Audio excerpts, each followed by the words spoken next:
तुला ऐकायचंच असेल तर तुझी मर्जी.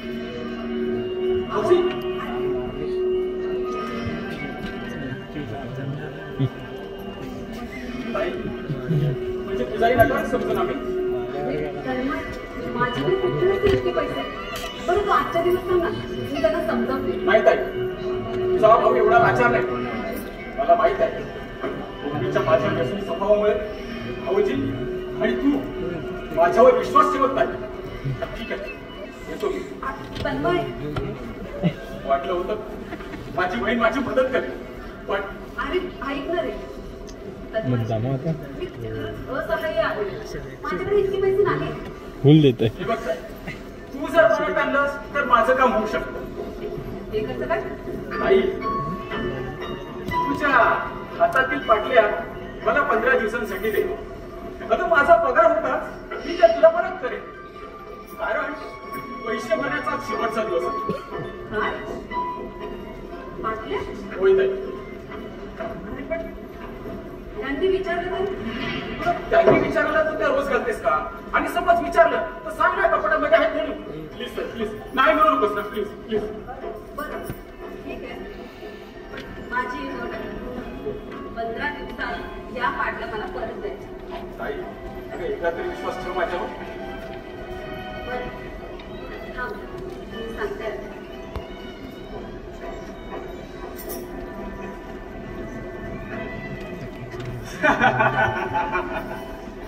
चला 15-20 दिवसांचा खर्च सुटला.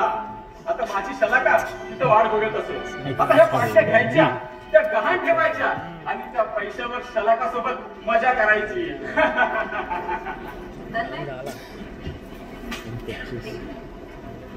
मी सांगितलं सगळं लक्षात आहे ना? कोण? तन्मय. अरे खूप दिवसाने आला. अरे काय ग आणते? हे काय देतेस त्याच्याजवळ? दादा त्याला म्हटलं जेवून जातो म्हणे मला वेळ नाहीये म्हणून मीच त्याला पोळी भाजी डब्यात घालून दिली. पुन्हा तर नाही जातोयस ना? होय ताई नाहीतर माझी गोष्ट काय. अच्छा येतो मी दादा. बाय. दादा तुमचं जेवण झालं? आरती माझं जेवण झालं पण तुला एवढा घाम का आला? काही डबडीत तर नाहीस ना तू? नाही नाही काय नाही, मी जाते, मला खूप काम आहे. नक्कीच ही काहीतरी लपवते आहे. कारण हा तन्मय अशोकचा मेहुणा म्हणजे व्यसनी माणूस एवढ्या काही येतो काय आणि चालतो काय? दादा काय आपल्याशी बोलतोय? अरे आता तन्मय आला होता, तुला भेटला का तो? हो 50,000 रुपये मागवता म्हणे. कसली तरी स्कीम आहे, एका वर्षात डबल होणार. सायलेंट करे मी नका केलं असं होय. तरीच तुला यावं दादा.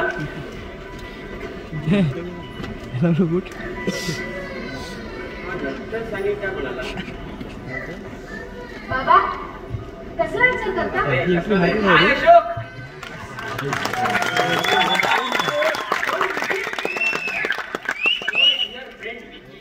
अरे पण तू आलास कधी? परदेशातून म्हणशील 4 दिवस झाले आणि तुझ्याकडे फक्त एक. तू बदललेला नाही, अगदी 15 वर्षापूर्वी होतं तसाच आहे. तुझ्यात बदल झाले नाही. अरे पूर्वीचा तो हँडसम सम्राट अशोक आणि आताचा हा अशोक. काय रे हा जमलं ना? हो अरे मी बेटा अंकल हॅलो कर. Hello how are you? I am very fine. बाबा जरा माझ्या मित्रांबरोबर फिरून येतो. ठीक आहे. हा आणि जा लवकर ये, मस्ती करायची नाही. ओके? हो बाबा. Bye uncle. बाय. अशोक खूप स्मार्ट आहे रे तुझा मुलगा. हो आणि ही माझी your wife. I am right? Very nice.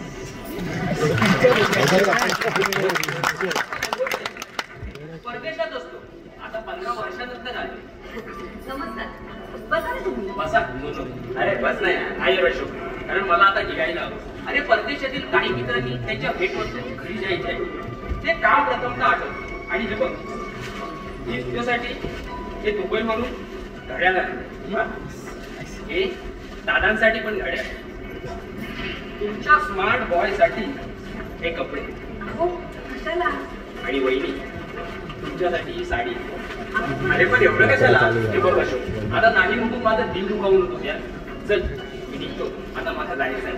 आता चांगला 6 महिने मी इथे राहणार आहे. Okay bye, see you.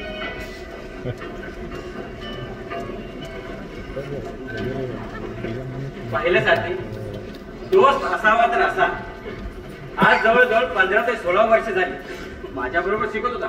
हा अभ्यासात तर, पण अचानक नोकरीसाठी दुबईला गेला आणि तिथे असताना सुद्धा न चुकता पत्र पाठवायचं. आणि आज आला तो या अभ्यासासाठी भेटवस्तू घेऊन. ते सगळं ठीक आहे, पण मी काय म्हणते, त्यांनी माझ्यासाठी आणि अनिमेषसाठी भेटवस्तू चांगल्या असाव्यात. राणी सरकार, तुझ्याबद्दल व अनिमेष बद्दलची माहिती मी मोबाईलद्वारे दिली होती. अगं एवढंच काय, तुमचा फोटो देखील पाठवला होता. आणि हो काय म्हणाला तर माहिती का? काय? खरोखरच अशोक, तू भाग्यवान आहेस की अशी सुंदर पत्नी तुला मिळाली आहे. खरंच आहे अगं, खरोखरच मी भाग्यवान आहे. अगं तुझ्यामुळेच ते दिवस दिसत आहे. अहो असं काय नाही हो, पण आज वहिनींची खूप आठवण येते. त्या जर इथे असते तर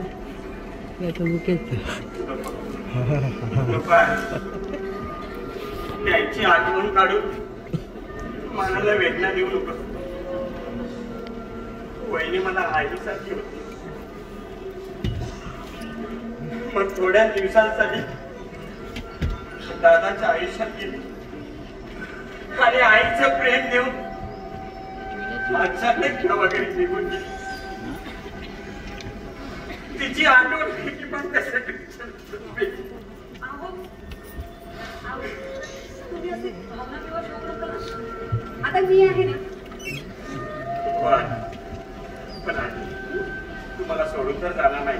अरे वा, अशी कशी जाईल? अहो 7 जन्माची स्वप्नील बनून या घरच्या उंबरठ्यावरील माप ओलांडून आज प्रवेश केलं की ते काय तुम्हाला सोडून जाण्यासाठी?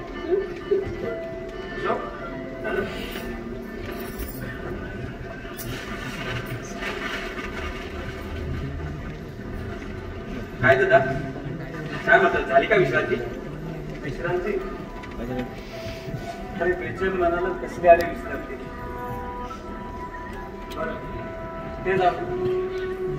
तू आता कोणाबरोबर बोलत होतास? मध्ये आला होता का? नाही, तो माझा मित्र विकी परदेश होत असतो ना, तो मला आता. आणि हो दादा, मी तुम्हाला सांगायलाच विसरलो. हे पहा, त्यांनी तुमच्यासाठी गाड्या आणल्या. नको, तुला माहित आहे अशोक, मला कुठलीही गोष्ट दोस्त आहे म्हणून त्यावेळी त्याचे पराक्रमही माझ्या लक्षात आहे. दादा, अजूनही त्याला तोच विकी समजतोय. अरे वातावरण बदलल्यानंतर माणसं सुद्धा बदलतात. होय, मला मान्य आहे, पण कधी कधी त्यांच्यातील त्या प्रवृत्ती आज त्याला जाग्यावर जातात. बरं ते जाऊ दे, मी जरा बाहेर जाऊ दे. आता यावेळी मंदिरात जाऊन येतो, म्हणजे मन जरा प्रसन्न होतं.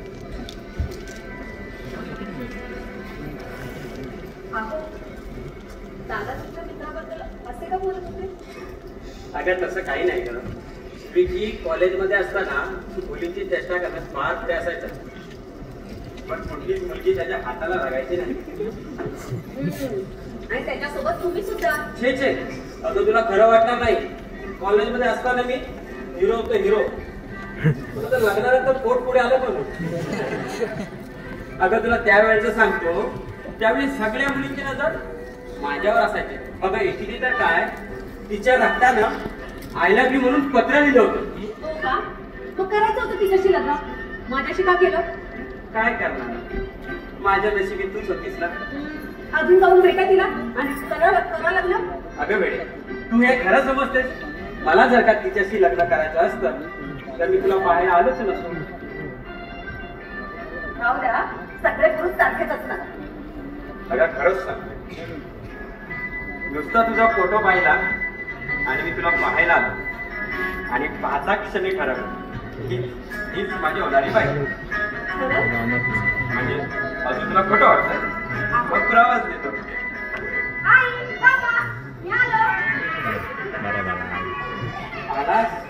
तुला पण आत्ताच यायचं होतं. काय बाबा? काय नाही काही बस. काय म्हणता साहेब, झालं का किलो? हो बाबा, खूप खेळलो, खूप मजा केली. हो, मी कबड्डी खेळताना सुपर अरे वा, एक नंबर. पण बाबा, मला एक शंका येते, विचारू का? विचारा. बाबा, आपले काकू असे अभंग असतात. काकू देवाघरी गेला म्हणून. होय, त्यावेळी तुझा जन्म सुद्धा झाला नव्हता. फार चांगली होती माझी सुमित्रा बाई. आईसारखी वाटायची. ती घरात आल्यानंतर कधीही आईची उभी बाजू केली नाही तिने मला. पण देवाला सुखे पावलं नाही. लग्न झाल्यानंतर अवघ्या 6 महिन्यातच आम्हाला पोरगं करून बाबा, अहो रडू नका. काकू देवाघरी गेला म्हणून का आपण काकांना दुखी करायचं? बाबा, आणखीन एक विचारू का? बाबा, तुम्ही वाई नाही तुम्हाला सोडून जाणार? नाही रे माझ्या नाही. आम्ही तुला कधीच सोडून जाणार नाही, कधीच नाही. आणि हे बघ, असं पुन्हा कधी जीव घेणं बोलू नकोस. कधीच बोलू नको. खेळून आलायस ना, आज जा कपडे बदल, अभ्यास कर.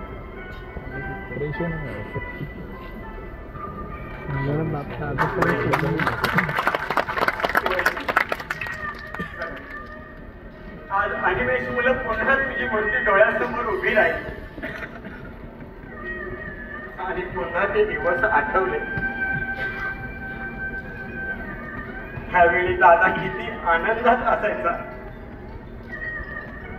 पण तू गेल्यानंतर सगळंच बदललं, सगळंच बदललं.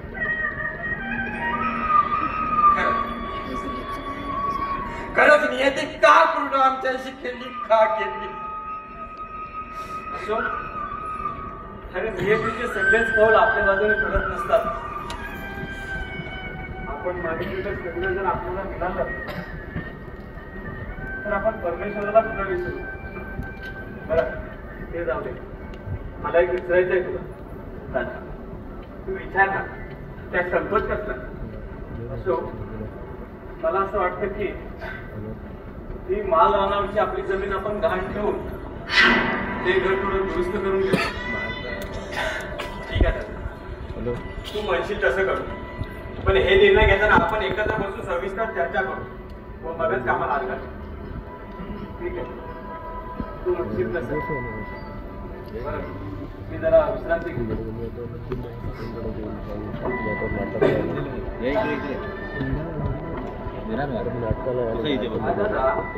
माल मागायची जागा ठेवायचं काय म्हणतात?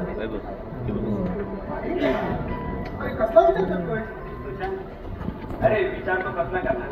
बरं, ते जाऊ दे. काय म्हणते तुझी पल्लवी? तू सुद्धा माझी चेष्टा करतोस. अरे मी चेष्टा करत नाही. कॉलेज लाईफ ही अशीच असते. पण एक तुला सांगतो, काहीही कर, जिच्यावर तू प्रेम करतोस ना तिच्यावर ते मनापासून प्रेम कर. त्यात वासना आणू नकोस. आणि हीच का तू माझी परीक्षा केलीस?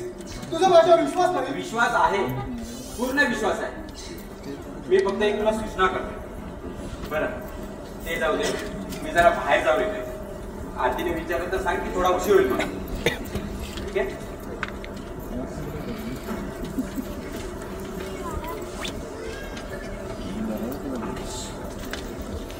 पल्लवी, पल्लवी, खरंच का मी तुझ्याशिवाय जगू शकेन? नाही, तर रक्त भरायला लागेल तुला.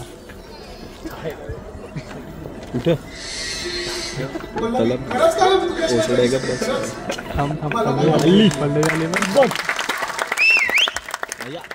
मला शिकली ते रे माया. पल्लवी, तू आणि काय रे सुशांत, आता तू काय म्हणत होतास की मी तुझ्याशिवाय आता जगू शकणार की नाही? असं का? पल्लवी, अगं मला फार भीती वाटते का? कोणाची? तुझ्या वडिलांची. माझ्या वडिलांची? आणि माझे पप्पा फक्त दिसायला गरम डोक्याचे. मनाला खूप चांगले आहेत ना? त्यांना एकदा विचारून तर बघ. हो. ठीक आहे, मग मी त्यांना विचारतो. पण मग तू मला साथ देशील ना?